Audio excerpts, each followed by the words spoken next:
சுண்ட கஞ்சி சோறு சுட்ட கருவாடு துண்டு பிடி பீரு நம்ம குஷ்பு வர பாரு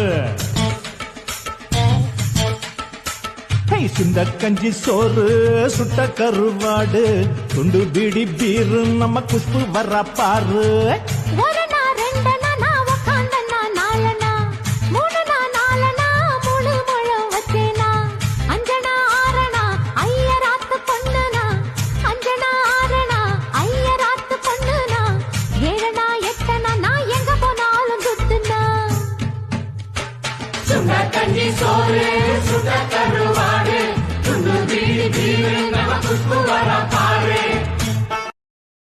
Download ShareChat.